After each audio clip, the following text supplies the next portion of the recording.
Amém. Estende suas mãos para cá, vamos orar pela vida do Jefferson.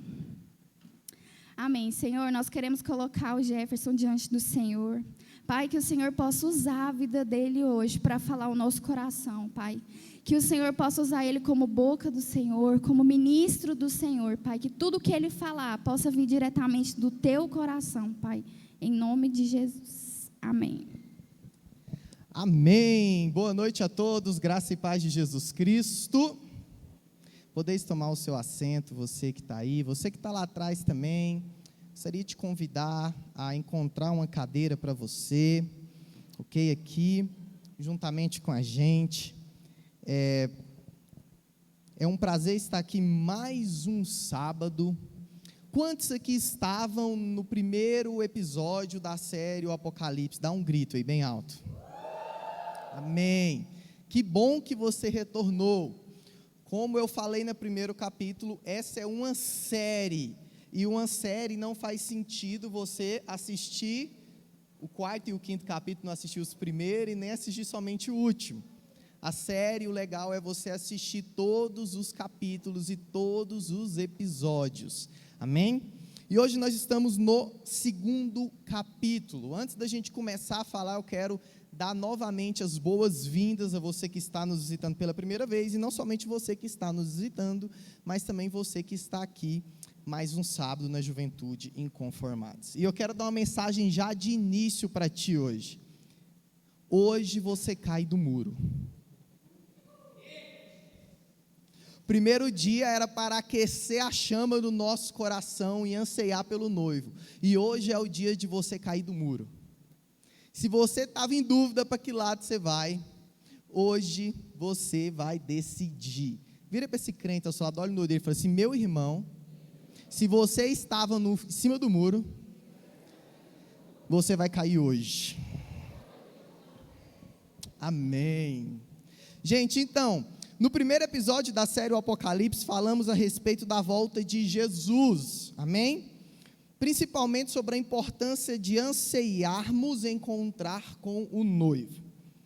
E discorremos também sobre a importância de falarmos sobre escatologia, mas principalmente focando naquilo que é elementar e essencial e mais importante escatologia. Por quê? Porque muitas vezes nós ficamos perdidos em coisas insignificantes. Tem pessoas que ficam perdidos, por exemplo, vai ter sexo lá no céu?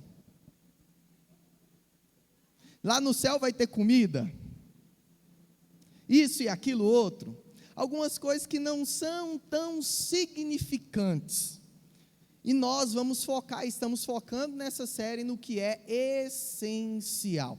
Por isso nós temos, tá certo aí o PowerPoint ou o meu negócio não está funcionando aqui? Vamos ver. O meu não tem bateria não. Você vai ter que passar para mim hoje aí, Lucão. Pode passar o próximo slide.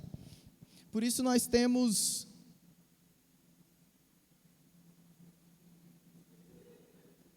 Vamos lá, vamos contar até 3 que vai dar certo. 1, 2, aí! Por isso nós temos essa frase como introdução a toda a nossa série, que é: a escatologia não tem o dever de responder nossas curiosidades, e sim despertar nossa responsabilidade. E qual é a responsabilidade do cristão? Anunciar a vinda de Jesus.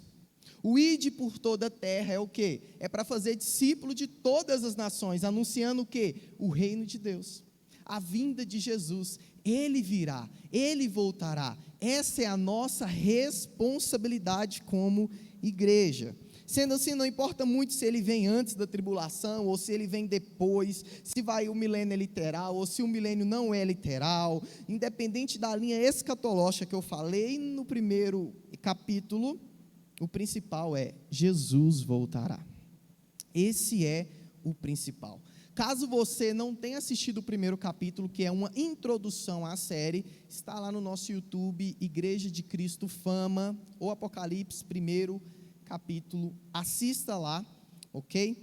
Porque hoje nós vamos falar de outros assuntos, amém? E o que é que nós vamos falar hoje? Nós vamos dar sequência à série, ok? E a partir do ponto que nós paramos sábado. Quem lembra aqui qual foi o último ponto que nós falamos sábado? Quem aqui lembra?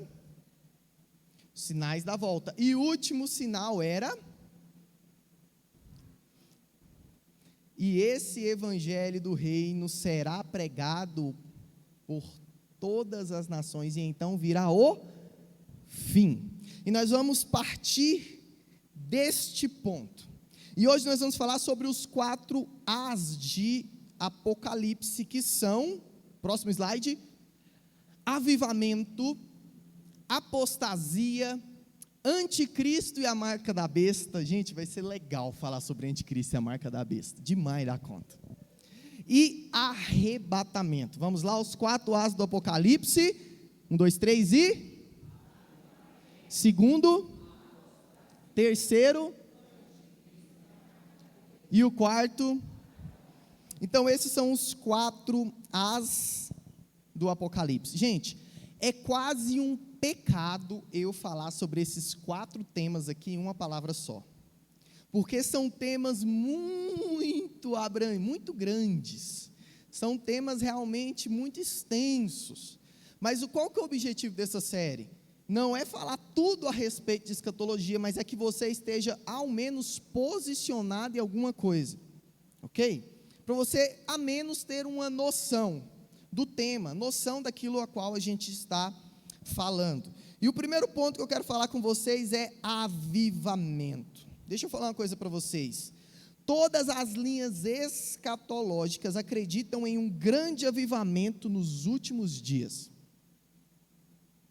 Sabe, apesar da gente olhar somente as desgraças como sinal dos últimos tempos, né? A gente vê um avião caindo e fala assim, Jesus está voltando. A gente vê um rumor de guerra e fala assim, Jesus está voltando. A gente vê um pedófilo aí e fala assim, Jesus está voltando. Pai matando filho, filho matando mãe, e fala assim, Jesus está voltando. Sim, esses são alguns sinais, mas não são somente as desgraças que são sinais da volta de Jesus. O principal sinal da volta de Jesus é exatamente o quê? O avivamento. Olha o que fala Mateus 24:14, que foi o último ponto que a gente parou no último capítulo, foi: e este evangelho do reino será pregado no mundo inteiro, em testemunha a todas as nações, e então virá o fim. Eu tenho que entender que o então virá o fim só acontece após um avivamento em todas as nações. Todos os outros sinais é o que? É o começo das dores, estou às portas, mas o último sinal, que é esse evangelho do reino, será pregado no mundo inteiro, em testemunha a todas as nações, que está lá o que? Então virá o fim. Então o avivamento é um sinal, sim, da volta de Cristo, e eu tenho que entender isso. Esse é o ponto principal dos sinais escatológicos de Mateus 24, e por isso é o primeiro A da nossa palavra. E eu pergunto para você, o que é avivamento? A gente ouve muito essa palavra, aviva-nos, que os céus fechados se abrem, a gente clama pelo avivamento, mas eu pergunto para ti, o que é avivamento? No dicionário, avivamento significa o seguinte: é o ato de se avivar, ou seja, de se tornar mais vivo, mais ativo, mais intenso, despertado e nítido. Esse é o sinal dos últimos tempos, uma mobilização global em relação ao reino de Deus, um grande despertar da igreja. Sabe, querido, vai ser um grande despertar da igreja. E quais são os 3 pontos do avivamento genuíno? Eu sempre falo isso quando eu tenho a oportunidade de falar do avivamento. Primeiro, é o despertar dos santos. É aquilo que a gente falou no último culto aqui. Nós precisamos estar alertas, desejando o encontro com o noivo, ter sede por vidas, ter sede por almas, apressar a vinda de Jesus. A Bíblia fala que nós podemos apressar. E como que é isso? É eu sendo cópia de Jesus, eu ganhando vidas para Ele, eu espalhando esse evangelho do reino a todas as nações. Isso é o primeiro passo do avivamento, eu entender, eu despertar, para que eu não tenha que esperar as desgraças para Jesus voltar. Não, o ponto principal é o avivamento, é nós, igreja, romper, crescer, avançar. Sabe, querido, é o ide por todas as nações. E o segundo passo do avivamento genuíno é quando a gente se desperta há uma colheita de almas. Há vidas sendo transformadas, há vidas sendo alcançadas, a palavra de Deus sendo pregada em vários lugares. Quando eu me posiciono e eu desperto, eu consigo alcançar vidas, eu consigo ganhar vidas para Jesus. E o terceiro passo de um avivamento é a transformação social. E a partir do momento que eu ganho vidas, eu começo a entender que a vida dessa pessoa é transformada, e a família dessa pessoa é transformada, e o trabalho dessa pessoa é transformada, e o bairro dessa pessoa é transformada, e aonde essa pessoa estiver, levando o reino de Deus à transformação, porque a palavra de Deus diz que nós somos o que? Luz do mundo, e sal da terra. Por isso que eu e você, nós somos chamados para fazer diferença. Vira para essa Luizinha que está do lado e fala assim: Luizinha, seja refletor, para de ser pisca-pisca, seja refletor. Lá perto de casa é um Antônio Scioli, lá perto de casa é o estádio do Atlético. Gente, quando tem jogo de noite lá, parece que está de dia, é clarão, o bairro fica todo claro assim, ó, os refletores lá brilham que... É isso que Deus te chamou para ser, meu irmão, implantar o reino e brilhar e viver um avivamento genuíno. Você está disposto a isso? Não, você está disposto a isso? Então o que eu aprendo com isso é que avivamento não é falar em línguas, não é rodar no manto, não é cheio, não é. Avivamento é evangelização, avivamento é colheita de almas, avivamento é transformação. Claro que tudo isso, esse encontro com Deus, esse encontro com o Espírito Santo é legal, mas isso não pode parar aí. Avivamento é evangelização, é transformação de vida, é vidas para Jesus. Isso é avivamento, é o despertar da igreja. E eu quero te fazer uma pergunta: você está animado para viver tudo isso? Se Jesus voltar na nossa geração e nós formos a igreja que viveremos o maior avivamento de todos os tempos, você está disposto a viver isso?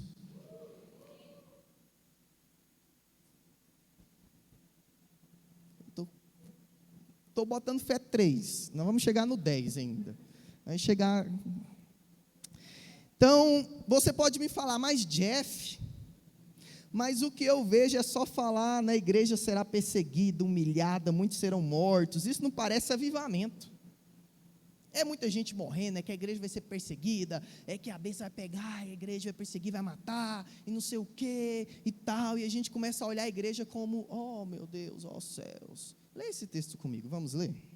Está lá, Mateus capítulo 13, do versículo 24 ao 30, diz o seguinte: Jesus lhes contou outra parábola, dizendo: o reino dos céus é como... tem gente ainda que lembra do último culto, vamos ver se vocês pegou. Jesus lhe contou uma parábola, dizendo: o reino dos céus é como... em seu campo, mas enquanto todos dormiam, e se foi. Quando o trigo brotou e formou espigas, o joio também apareceu. Os servos do dono do campo dirigiam-se a ele e disseram: o Senhor não semeou boa semente em seu campo? Então de onde veio o joio? O inimigo fez isso, respondeu ele. Os servos lhe perguntaram. Ele respondeu: não, porque ao tirar o joio vocês poderão arrancar com ele o trigo. Vamos ler de novo isso aqui. Deixem. Então direi aos encarregados da colheita: juntem primeiro o joio e amarrem em feixes para ser queimado, depois juntem o trigo e guardem no meu celeiro. O que eu aprendo com essa parábola? Lembrando que essa parábola é uma parábola escatológica. Todo o capítulo de Mateus 13, onde Jesus faz, se eu não me engano, 3 parábolas, ele está falando a respeito do fim dos tempos. E essa parábola, ela nos ensina uma lição muito boa. Qual que é essa lição? Que Deus veio e semeou amor, semeou justiça, semeou paz, semeou alegria, semeou avivamento no mundo. Mas veio o inimigo e semeou guerras, iniquidade, pecado, tristeza, transgressões, tudo que é de ruim. E aí, o interessante é que os anjos chegaram até Jesus e falaram assim: Jesus, então vamos tirar os que são teus, e vamos excluir, pegar esse pessoal aí, o joio, o que é ruim, e queimar eles, e lançar eles fora. E Jesus falou: não, porque pode haver que haja uma mistura. Então vamos fazer o seguinte: deixe que ambos cresçam juntos, e no final, a gente vai semear, separar o trigo, separar o joio, o trigo ficará comigo no meu celeiro e o joio será lançado fora no fogo. O que você entendeu como essa parábola? Sabe o que eu entendo e o que essa parábola quer falar? É que ao mesmo tempo que a iniquidade irá crescer no mundo, também crescerá a igreja. Ao mesmo tempo que as iniquidades vão crescendo, o pecado, as guerras, os rumores de guerras, o anticristo, o espírito do anticristo, ao mesmo tempo a igreja vai crescer, o avivamento vai existir, vidas serão transformadas, almas serão ganhas para Jesus. E talvez por isso você ouça tantas notícias ruins, mas eu quero falar para ti: não se prenda a isso, porque não existe só notícia ruim no mundo, existe também notícia boa. A igreja do Senhor avança todos os dias, a igreja do Senhor cresce todos os dias. Era Jesus e 12, hoje somos bilhões. Você não deu nenhuma glória a Deus, meu irmão? Não, pelo amor de Deus. Antes era Jesus e 12, hoje nós somos bilhões. Aplauda Jesus por isso. A iniquidade tem crescido sim, mas o reino de Deus também tem crescido. Há um avivamento que espera por nós, e há uma grande colheita de almas que espera por nós, que viemos nos posicionar nisso, amém? E é isso que eu quero falar para ti. A iniquidade aumentará sim nos últimos dias, porém a igreja também crescerá. Por isso que vivemos coisas extraordinárias em Jesus, mas como eu disse, haverá um crescimento do evangelho, mas também haverá um crescimento da apostasia, dos falsos mestres, do pecado. E agora que nós entramos no segundo A do Apocalipse, que é a apostasia. Essa figura, ela é uma figura que aconteceu aqui no Brasil, onde uma escola de samba em São Paulo, quem viu isso? Eles fizeram lá um teatro que eles fazem, uma apresentação onde o Satanás vence Jesus, né? E pega Jesus e bate na cara. E isso é um sinal, sim, por quê? Porque é uma apostasia, é uma blasfêmia, é algo que exalta o poder de Satanás, que na verdade nada tem. Tudo que ele tem é permissão de Deus. Eu quero abrir um parênteses aqui. Tem muita gente que fala assim: porque eu vi um cara que era satanista, e ele falou que vai ter uma data satânica, e que Jesus vai vir. Deixa eu falar uma coisa para ti: quem sabe a data não é Satanás, é Jesus, é Deus. Mas está no calendário satânico. Que se o calendário satânico, porque a data é Deus. Jesus fala: nem eu sei a data, somente o Pai. Então não é o demônio que vai determinar, é Deus que vai determinar o fim dos tempos. Ok? Então já fica ligado aí, que eu até me perdi onde que eu estava aqui. Mas olha o que fala 1 Timóteo 4:1. Mas o Espírito expressamente diz que nos últimos tempos apostatarão alguns da fé, dando ouvidos a espíritos enganadores e a doutrinas de demônios. Se existe algo que acontecerá nos últimos dias, são pessoas abandonando a fé, inclusive por seguir falsos mestres. Gente, se existe algo que acontecerá nos últimos dias, são pessoas abandonando a fé e blasfemando e seguindo falsos mestres. E nós devemos estar atentos em relação a isso, sabe? Porque há sinais do crescimento da apostasia. O primeiro sinal do crescimento da apostasia que nós vemos muito hoje na nossa cultura é o lixo cultural. músicas, filmes, novelas. Gente, as músicas da minha época de colégio, mas não era 10% do que é hoje.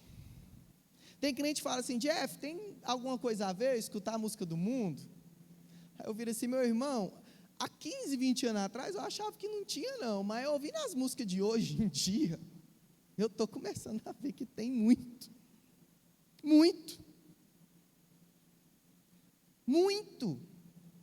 e muitas vezes nós somos do TikTok, vemos só o refrão, para na pose, dá o close, mas vai ler a música toda.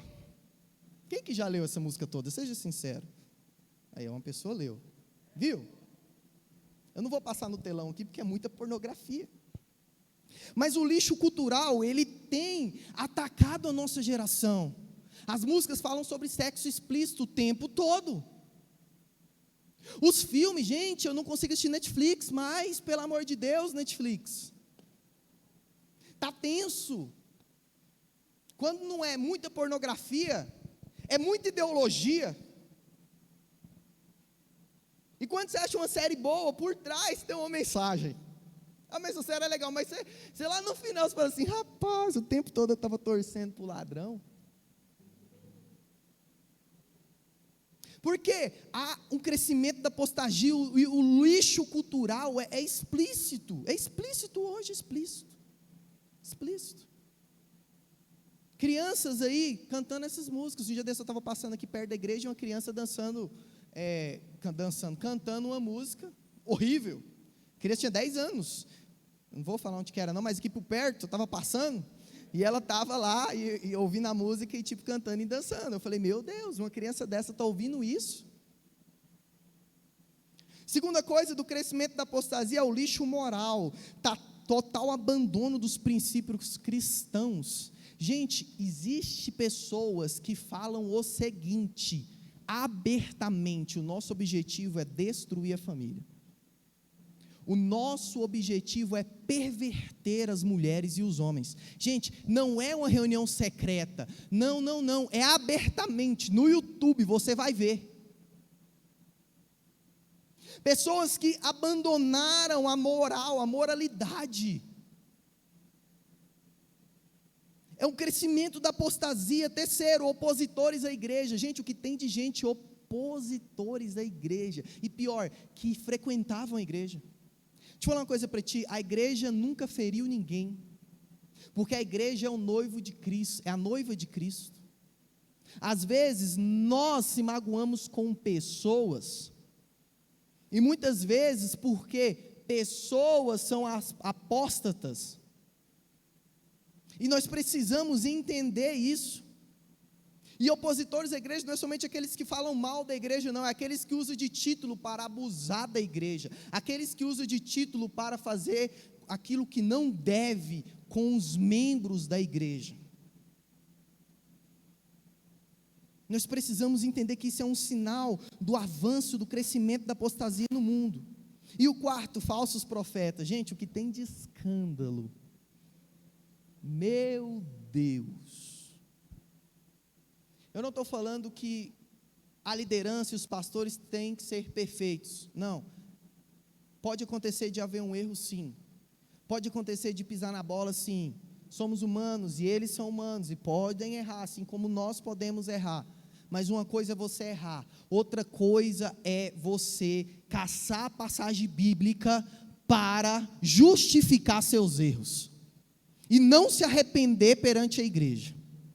Sabe, eu boto muito mais fé no homem que pecou, caiu. Às vezes líder, pastor, chega aqui e fala assim: eu errei mesmo, me perdoe congregação, eu errei, eu pequei diante de vocês, eu quero confessar o meu pecado, fiz isso e aquilo, tal, vou estar aí orando a Deus e tal, eu sei que Deus me perdoa, mas eu preciso de tempo de consagração. E outra coisa é homens que erram, que pecam e ficam debochando da justiça e debochando da noiva de Jesus. Não se arrependem, falsos mestres, apóstatas. A Bíblia fala que esses hipócritas irão queimar no inferno mais que os outros. Quinta coisa sinal que a apostasia tem crescido é os crentes relativistas. Ah, eu falei que hoje você vai cair do mundo, meu irmão. Hoje você cai do muro. É crente que está aqui cultuando a Jesus e amanhã está no show da Anitta, beijando todo mundo, descendo até o chão. Crescimento da apostasia.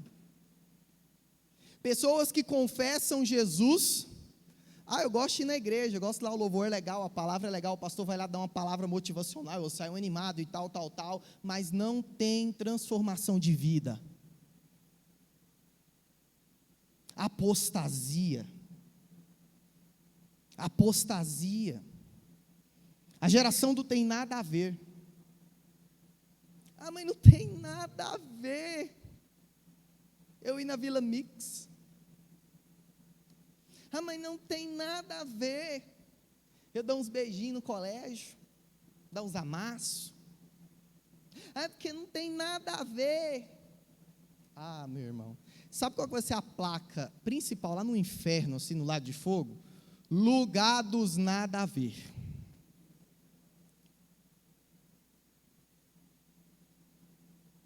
Você tem que entender, meu irmão, que a mídia e muitas vezes líderes têm trazido você a um evangelho superficial, aonde você é sempre um ser assexuado, indefinido. Você não é nem A nem B. Você nem serve a Jesus nem a Lúcifer. Você fica ali, um pé na igreja, outro pé no mundo. O crente Raimundo. Gente, isso é crescimento da apostasia. Eu amo a igreja, mas também amo o bloquinho do carnaval. Estou torcendo para ter carnaval. Já vai 2 anos que não tem, estou doidinho para... Eu amo louvor, mas também amo uns proibidão, uns funk proibidão assim.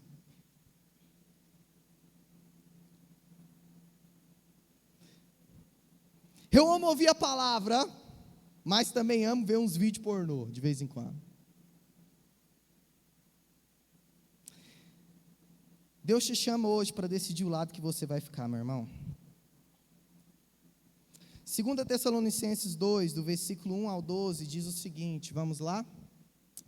Irmãos, quanto à vinda de nosso Senhor Jesus Cristo e a nosso reencontro com Ele, rogamos a vocês que não se deixem abalar nem alarmar tão facilmente, quer por profecia, quer por palavra, quer por carta supostamente vinda de nós, como se o dia do Senhor já estivesse chegado. De modo algum, antes daquele dia, e então será, eu errei. Passo próximo. Então, esse se opõe e se exalta acima de tudo, o que se chama Deus, ou é objeto de adoração, a ponto de se assentar do santuário de Deus, proclamando que Ele mesmo é Deus. Não se lembram de que quando eu ainda estava com vocês, que eu costumava lhes falar dessas coisas, e agora vocês sabem o que o está detendo, para que Ele seja revelado no seu devido tempo. Pode ler o preto agora, porque é forte.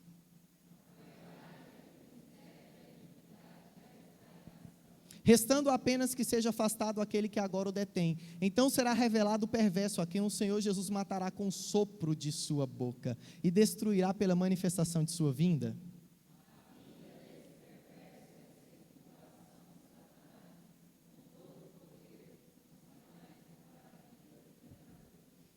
É nesse cenário de apostasia que virá a encarnação do anticristo. O anticristo ele não virá de repente e cairá de paraquedas, não, haverá um cenário para que ele chegue. E eu tenho que entender isso, meu irmão. Porque hoje eu vou sair daqui crente, ou hoje eu vou sair daqui apóstata. Gerson, mas é duro demais. Meu irmão, eu estou tentando livrar a sua alma do inferno. Porque o inferno existe. O último capítulo da série é Céu e Inferno. Vou falar sobre céu e sobre inferno. Sabe, querido, muitas vezes eu falamos de tudo, menos de céu e inferno. E nós temos que falar disso. Porque tudo aqui, a vida é passageira, mas as coisas relacionadas ao estado eterno são eternas. E eu quero que você entenda uma coisa: a igreja irá crescer, mas a apostasia também crescerá. E é nesse cenário que surgirá o terceiro A do Apocalipse, o anticristo. Não é esse, qual que é o nome desse ator? Rodrigo Santoro? Qual que é o nome dele? Não é esse não, qual que é o nome dele? É porque, gente, não é esse ator o anticristo, ok? Não é ele.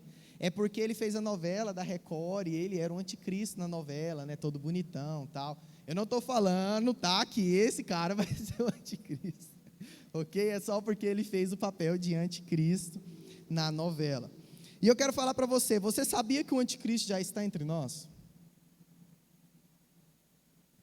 Você sabia? Vamos ler? 1 João 4, versículo 1 ao 3 diz o seguinte, está no telão aí também.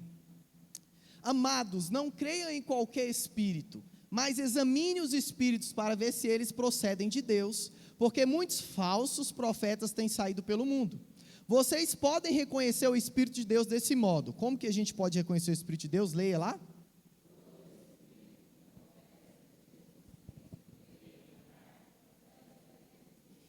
Mas todo espírito que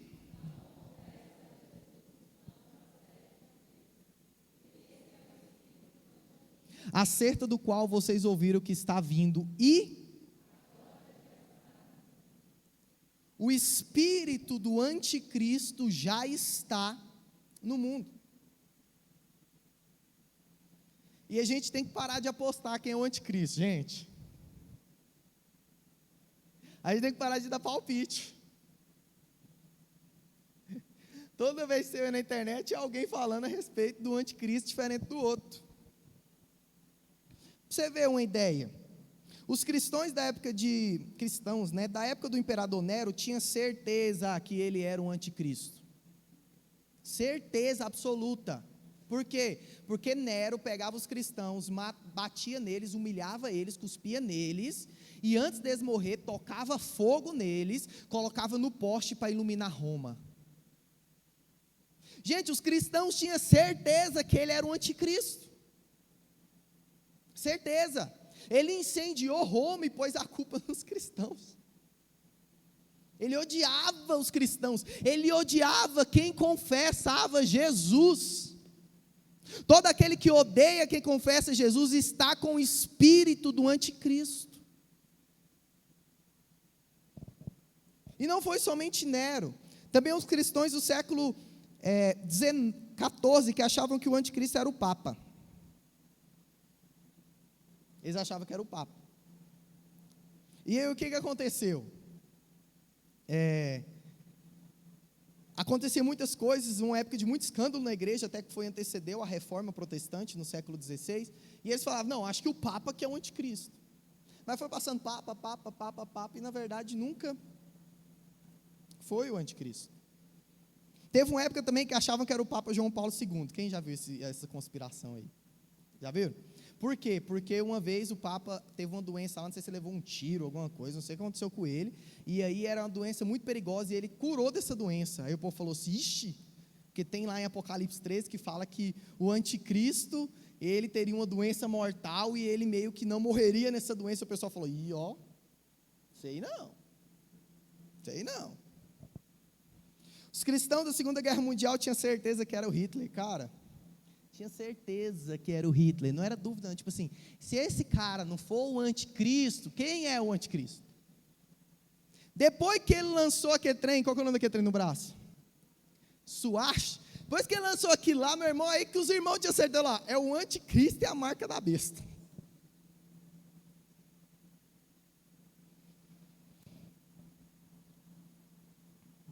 Quase todos os presidentes dos Estados Unidos, após a Segunda Guerra, são citados como possíveis anticristos. O Obama, o anticristo. Aí depois veio o bravão lá, qual é o nome dele? Trump, anticristo. Agora esse novo aí é anticristo. Tem pessoas que falam que o anticristo será uma espécie de Robocop, metade robô, metade homem. Pode ser. Recentemente, pessoas afirmam que o anticristo será alguém relacionado à ONU, principalmente depois daquele leopardo que eles fizeram. Quem viu o leopardo? Há muitos palpites a respeito do anticristo, porém o essencial para sabermos não é quem será, mas que o espírito do anticristo já está entre nós. É o que afirma Paulo em sua carta. Todo espírito que confessa que Jesus Cristo veio em carne procede de Deus, mas todo espírito que não confessa Jesus não procede de Deus. Esse é o espírito do anticristo, acerca do qual vocês ouviram que está vindo e agora já está no mundo. O mundo já está tomado pelo espírito do anticristo. Pessoas que perseguem cristãos, que se levantam como falsos mestres, que adoram abertamente Lúcifer e seus demônios. Esse já é o espírito de anticristo. Sabe, querido, e apesar que o anticristo terá sua ápice em alguém ou algo, o seu espírito já está entre nós. Deixa eu falar para ti, o anticristo ele terá o seu ápice em alguém ou em alguma comunidade, por exemplo, a ONU. Ele terá o seu ápice, sim, ok? Mas esse espírito já está habitando o mundo, perseguindo cristãos, matando cristãos, isso desde o primeiro século. O espírito do anticristo já está entre nós, e nós precisamos entender isso. E como esse anticristo, Jefferson, se manifestará? Como que o anticristo, então, vai se manifestar? Como que ele chegará? E eu quero ler com vocês um versículo grande, e eu vou meio que contextualizando esse capítulo da Bíblia, junto com vocês, amém? E eu não vou precisar falar nada, a Bíblia vai falar por si só. Como que o espírito do anticristo se manifestará aqui na terra. Apocalipse 13 diz o seguinte, coloca lá na tela. Vi uma besta que saía do mar. A besta é o anticristo. Tinha 10 chifres e 7 cabeças com 10 coroas, uma sobre cada chifre, e em cada cabeça um nome de blasfêmia. Essas cabeças e chifres, muitos teólogos afirmam que são impérios que guerrearam historicamente contra o povo de Deus, tá? Porque a besta não vai vir literalmente com essa cabeça e com um monte de chifre, né? Até porque quem iria adorar a Deus cheio de chifre, cuspindo fogo, Deus me livre. A besta que vi era semelhante a um leopardo, viu? É desse texto aqui que eles tiraram o leopardo da ONU, ó. É semelhante a um leopardo, mas tinha pés como os de urso e boca como de leão. O dragão é Satanás, ok? Deu à besta o seu poder, o seu trono e grande autoridade. Ah, Jefferson, o dragão, Satanás, tem autoridade?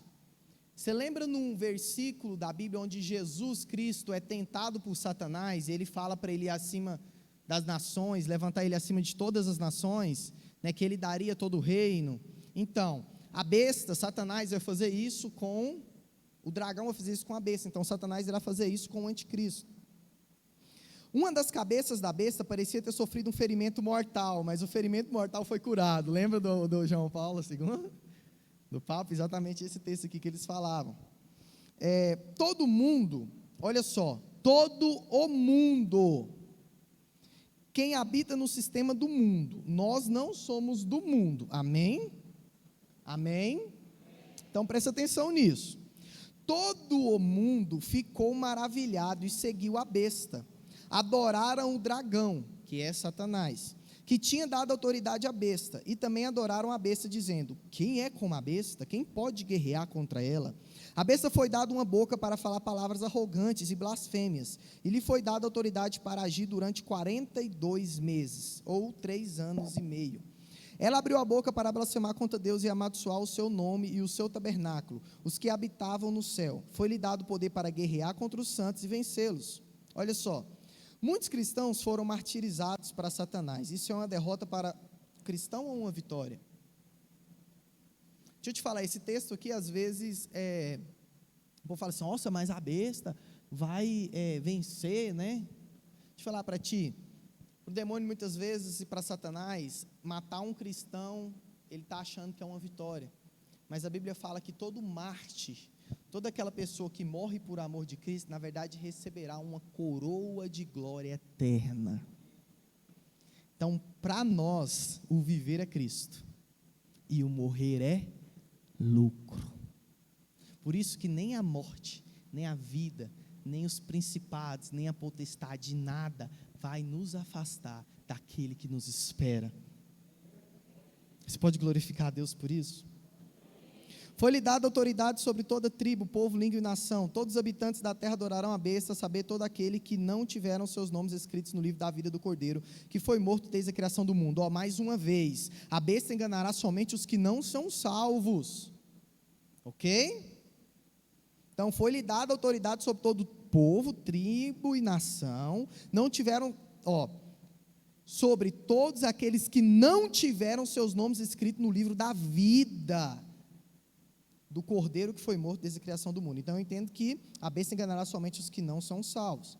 Aquele que tem ouvido para ouvir, ouça. Se alguém há de ir para o cativeiro irá. Se alguém há de ser morto, a espada haverá de ser morto. Aqui estão a perseverança e a fidelidade dos santos. Olha só, mesmo sendo perseguidos e até mortos, devemos perseverar no Senhor. Então vi outra besta, o falso profeta. Okay? Nós vimos duas figuras. A primeira figura foi o quê? A besta, que é o anticristo. A segunda figura foi o dragão, que é Satanás. E a terceira figura é uma outra besta, que é o falso profeta. Eu vou explicar depois como que essa tríade funciona, ok? Porque tudo que Satanás faz é tentando copiar Deus. Então é como se fosse uma cópia do Pai, Filho e Espírito Santo, ok? Então eu vou explicar isso mais para frente. Onde que eu parei? Então vi uma besta, o falso profeta, que saía da terra com 2 chifres como cordeiro, mas que falava como dragão. Exercia toda a autoridade da primeira besta em nome dela, e fazia a terra e seus habitantes adorarem a primeira besta, cujo ferimento mortal havia sido curado. Então, o objetivo do falso profeta é fazer com que o mundo adore a besta. Então, eu vou pintar já um cenário para vocês aqui. Vai surgir o anticristo, num cenário onde ele vai ser a solução para muitos problemas, muito provavelmente um político, porque a Bíblia fala que ele terá autoridade sobre 10 nações, então muito provavelmente um político, e ele vai ser e tal, e vai governar ali, vai ter o reino mundial. Depois que ele se levantar, ele vai criar vai vir um profeta, muito provavelmente um líder religioso, e vai proclamar a besta como Deus, e essa besta vai chegar a sentar no trono e blasfemar a face de Deus, de Jesus, blasfemar o nome de Jesus. E dentro disso, essa besta vai criar uma estátua, e essa estátua vai reviver, vai viver. E muita gente fala, quão poderoso é a besta e tal, e o falso profeta. E a partir daí muitas pessoas a adorarão, ok? Então vamos lá. E realizava grandes sinais, chegando a fazer descer fogo do céu à terra, à vista dos homens. Por causa dos sinais que lhe foi permitido realizar, em nome da primeira besta, ele enganou os habitantes da terra. Ordenou-lhes que fizerem uma imagem em honra à besta, que fora ferida pela espada, e contudo revivera. Foi-lhe dado poder para dar fôlego à imagem da primeira besta, de modo que ela podia falar e fazer que fossem mortos todos os que recusassem adorar a imagem. Vai ter pessoas que irão recusar adorar a besta, e a besta perseguirá essas pessoas. Também obrigou todos, pequenos e grandes, ricos e pobres, livres e escravos, a receberem certa marca na mão direita ou na testa, para que ninguém pudesse comprar nem vender, a não ser quem tivesse a marca, que é o nome da besta ou o número do seu nome, que é a marca da besta. Aqui é a sabedoria, aquele que tem entendimento calcule o número da besta, pois o número de homens, seu número é 666, que é o número da marca da besta. Retomando e resumindo Apocalipse capítulo 13, o que ele fala? Como o anticristo se manifestará? Primeiro, em um cenário de apostasia, em um cenário de blasfêmia, um cenário onde que não tem nada a ver mais, onde pessoas blasfemarão contra Jesus, onde pessoas abandonarão a fé, onde pessoas não estão nem aí mais para a volta de Cristo. Segundo, em um cenário de muita tribulação, ele se levantará com uma solução de todos os problemas. Por isso que o cenário do coronavírus era um cenário ideal para um levantamento, por exemplo, da besta. Por quê? Porque está um monte de gente morrendo. Imagina se levanta alguém e faz assim, eu estou falando agora que o coronavírus irá sumir. E o coronavírus sumisse. Imagina se levantasse uma pessoa assim. Será que existia muita gente que adorar essa pessoa? Sim ou não? Então, muito provavelmente, ele se levantará com certeza para resolver um problema gigantesco das nações. Ele vai ser como bonzinho, gente. O anticristo vai ser bonzinho. Ele vai resolver os probleminhas de muita gente. Ele vai falar, como será lindo o mundo unificado, a paz global. Vamos unificar a moeda, vamos unificar tudo. Deixa que eu governe sobre vocês, um governo global, onde haverá justiça. Vai ser esse cenário. Terceiro, ele não virá sozinho, terá um falso profeta, muito provavelmente será um líder religioso com reconhecimento mundial. Esse líder proclamará a besta como Deus. Então ele fará todos os sinais, ele chegará a esse líder e fala assim, esse aqui é o Messias esperado.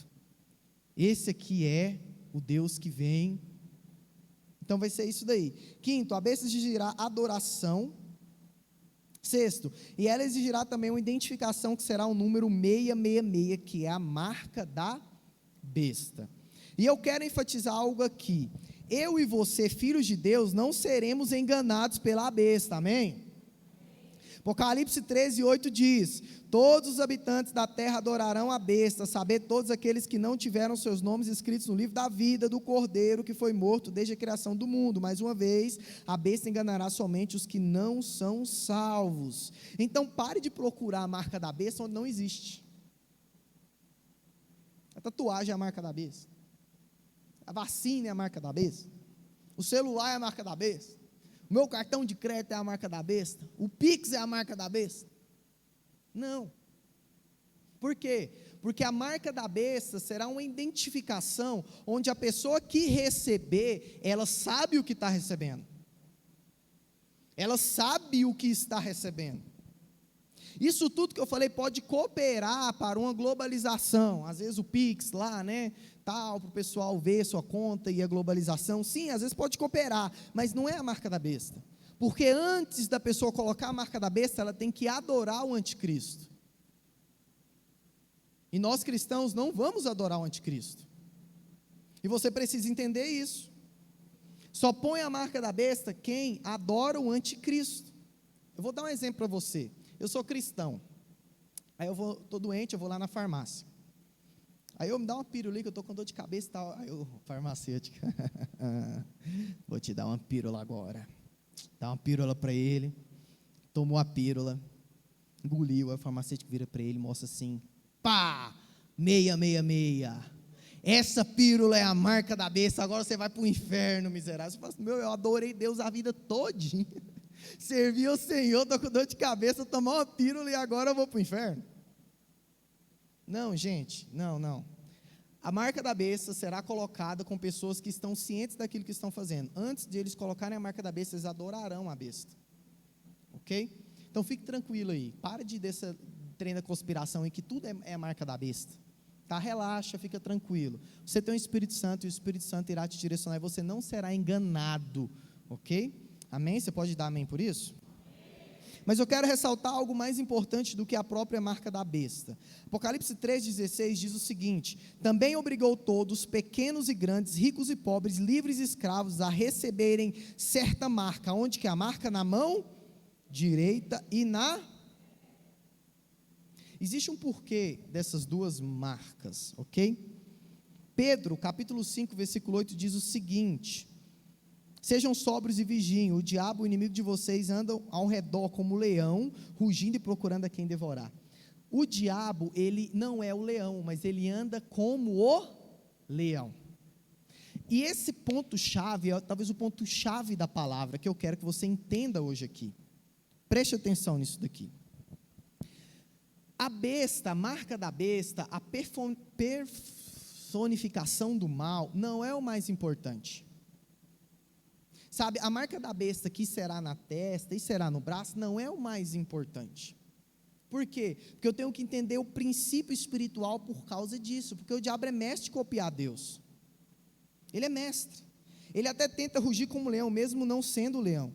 E por toda a Bíblia vemos Deus tendo esse perfil. Qual que é o perfil de Deus? Por toda a Bíblia. Transformação de mente, que transforma atitudes, que faz com que haja intervenção espiritual. A marca da besta é muito mais que um símbolo. A marca da besta é uma forma de pensar, que gera forma de agir. Por isso que a marca já está entre nós, com ideologias, com forma de pensar anticristãos. E o diabo copiou isso de Deus. Deuteronômio 6, 4, 8 diz o seguinte: ouça, Israel, o Senhor nosso Deus é o único Senhor. Ame o Senhor seu Deus de todo o coração, de toda a sua alma e de todas as suas forças. Que todas essas palavras que hoje lhe ordena estejam em seu coração. Ensine-as com persistência aos seus filhos. Converse sobre elas quando estiver sentado à mesa, quando estiver andando pelo caminho, quando se deitar e quando se levantar. Olha só a última frase: amarre-as como um sinal no braço e prenda-as na sua testa. O modelo de Deus é o quê? Pensamento gera transformação de comportamento e traz intervenção espiritual. O pensamento, o diabo faz a mesma coisa também, ele quer trazer pensamento anticristão, que traz comportamento anticristão, que faz com que haja intervenção espiritual. E nós precisamos estar atento nisso. Testa fala sobre transformação de mente, mão direita ou braço fala sobre transformação de atitudes. Nossos pensamentos moldam o nosso comportamento. E preste atenção nisso, muito mais que um símbolo, a marca da besta é uma forma de pensar, uma ideologia, um modelo de pensamento. Um pensamento anticristão, antifamília, anti-igreja, anti-amor, anti-perdão, anti-justiça. Eu tenho que estar ligado com isso. Por isso que devemos ficar atentos em relação às ideologias atuais e principalmente aquilo que a mídia e as artes estão tentando implantar em nossa cultura.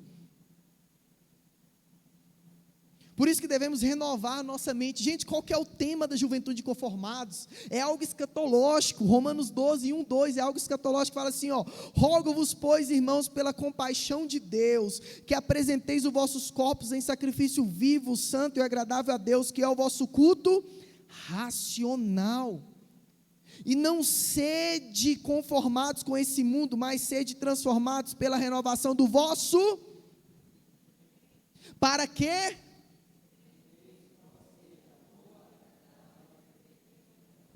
Quando renovamos a nossa mente, nós vivemos a boa, agradável e perfeita vontade de Deus.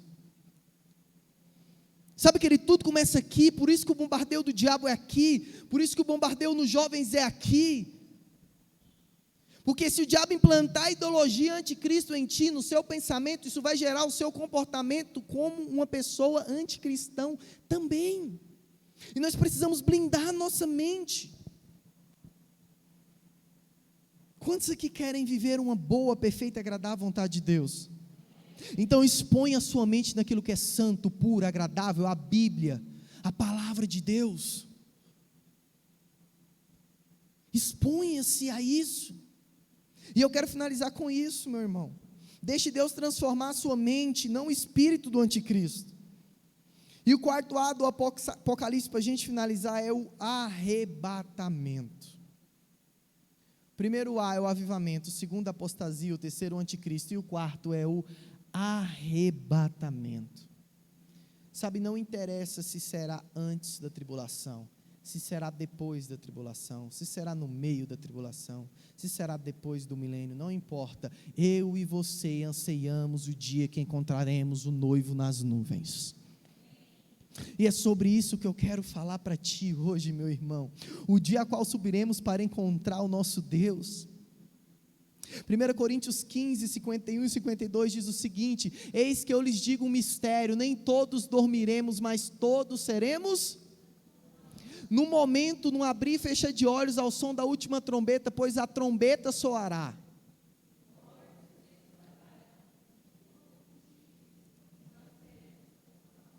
Nós seremos transformados. Segura esse versículo, nós falaremos sobre ele no último capítulo da série. Por quê? Porque nós vamos falar sobre exatamente o estado daqueles que já morreram. Como que será? Onde que eles estão? Eles ressuscitarão primeiro, depois? Eles estão no céu lá, tocando harpa? Ou estão no estado de sono profundo até o dia do arrebatamento, do juízo final? Nós vamos falar sobre isso. Mas o próximo versículo, que é o de Tessalonicenses, diz o seguinte: dizemos a vocês pela palavra do Senhor que nós, os que estivemos vivos, que ficamos até a vinda do Senhor, certamente Pois, dada a ordem com a voz do arcanjo e o ressoar da trombeta de Deus, o próprio Senhor descerá do céu. Depois disso, os que estiverem vivos seremos arrebatados, juntamente com Ele nas nuvens, para o encontro com o Senhor nos ares, e assim estaremos com o Senhor para sempre. Você pode aplaudir o Senhor Jesus por isso? Nós estaremos com Ele para sempre.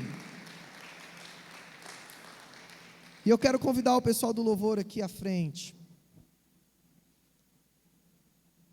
para a gente finalizar, falando a respeito de algo interessante. Quando eu conheci a Débora, eu lembro da primeira vez que eu chamei ela para sair.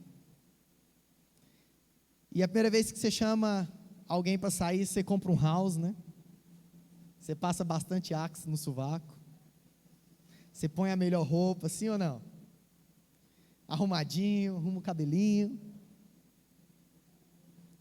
Arruma o bigodinho, cabelinho na régua, bigodinho fininho. E aí, toda vez que a gente saía, há aquela preocupação. Aquele momento do quê? Do primeiro encontro.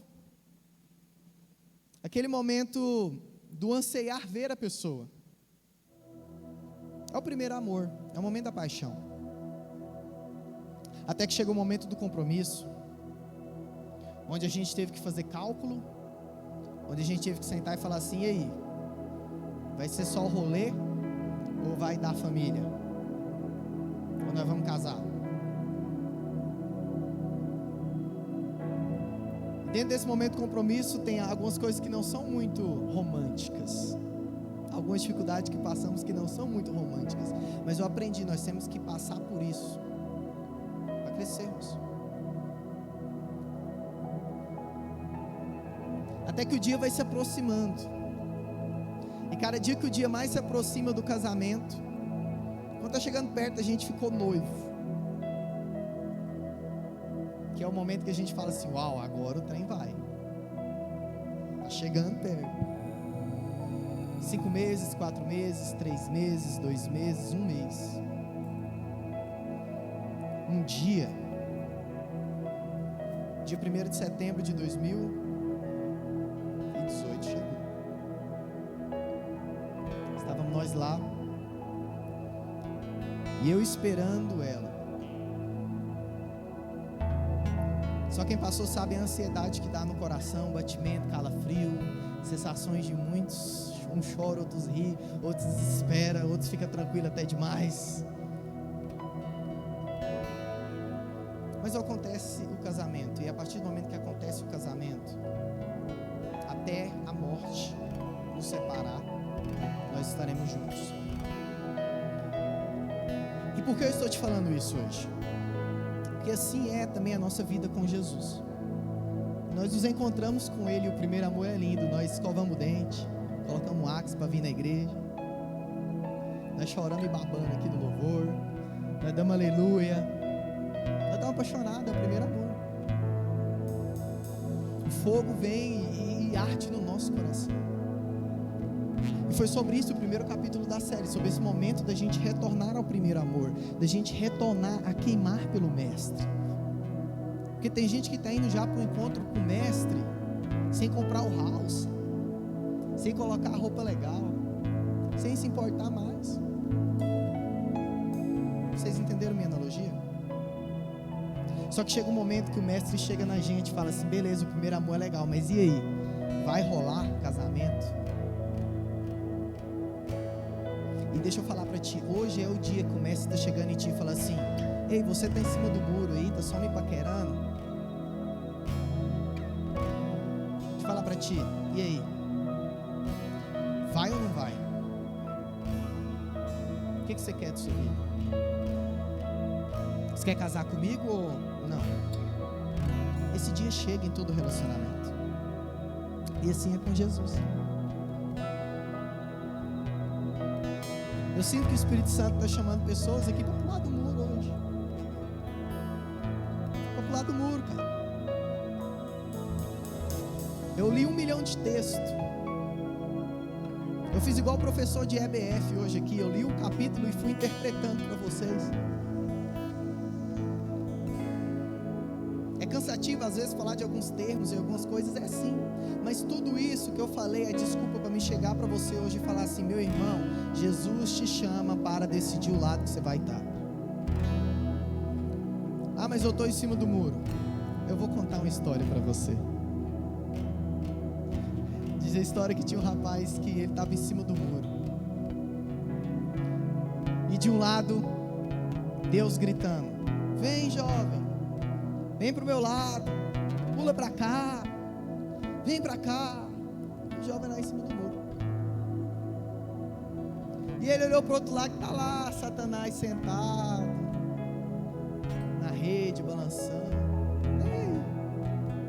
E aquele moço ficou em: meu Deus, Deus está desesperado para que eu venha para o lado dele, e o diabo não está nem aí, por quê? E aí chegou alguém e falou assim: meu filho, porque quem está em cima do muro já é dele. Já é dele. Deus está separando pessoas nesses últimos dias que não vivem um cristianismo 90%, que não vivem um cristianismo 96%, que não vivem um cristianismo 99,7%, nem 99,9%. Jesus está chamando pessoas hoje aqui que vivam de forma radical para Ele. E se preciso for entregar a sua vida por amor a Ele, você bate no peito e fala igual Paulo: para mim o viver é Cristo, o morrer é lucro. Eu não tenho mais apego às coisas desse mundo, o meu apego é com o noivo. E eu anseio em ver Ele e ter o meu casamento com Ele. Esse é o anseio da minha vida, esse é o desejo da minha vida. Romanos capítulo 7 fala algo muito interessante, e eu quero finalizar sobre isso a respeito do arrebatamento. Você fala assim: Jeff, mas eu sinto, eu quero isso. Você está falando: eu quero, Jeff, eu quero estar mais apaixonado por Jesus, eu quero estar mais firme, mas eu não consigo. Eu até tento, mas às vezes eu piso na bola. Eu até tento, mas às vezes eu erro. Eu até tento, mas às vezes eu escorrego.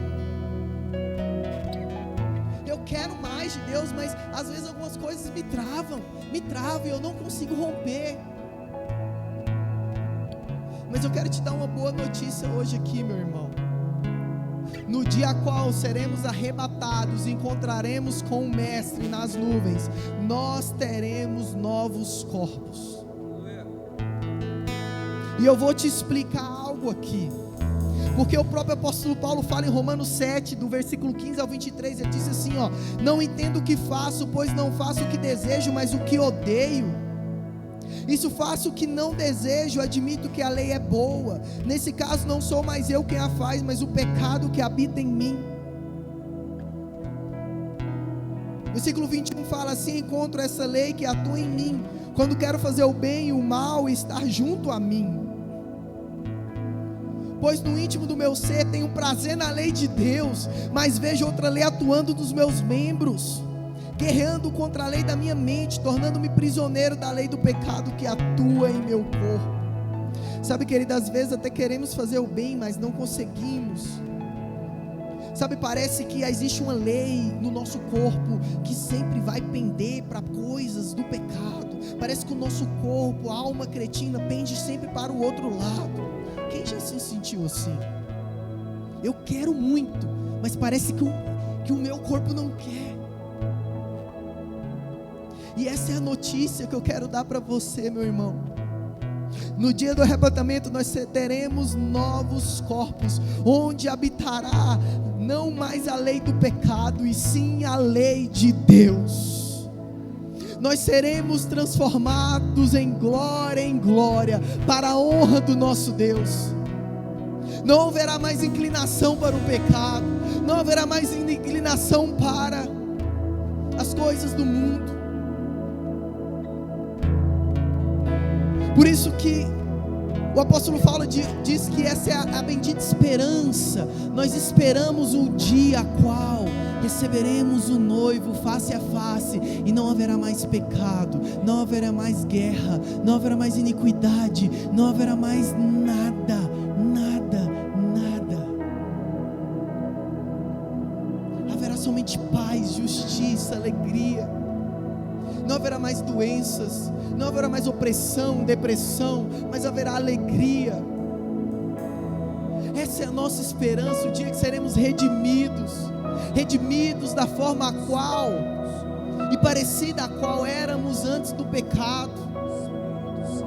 Éramos antes do pecado. É uma versão do jardim melhorada. É uma versão de Adão antes do pecado melhorada. E por isso que eu quero injetar essa esperança no seu coração. Eu não quero te julgar, meu irmão, se você erra ou se você errou. Eu não quero te julgar se você pecou, não. Nós somos carne e muitas vezes nós vamos falhar sim. Mas chegará o dia que nós seremos redimidos em Jesus. E nada mais será significante. Nem o pecado mais nos seduzirá, nem a morte, nem a opressão, nem a doença, nem a depressão, nem nada. Essa é a nossa esperança. O dia que encontrarmos o noivo nos céus, tudo se fará novo. Você recebe isso essa noite? Então curva a sua cabeça e feche os seus olhos enquanto nós cantamos mais uma vez essa canção.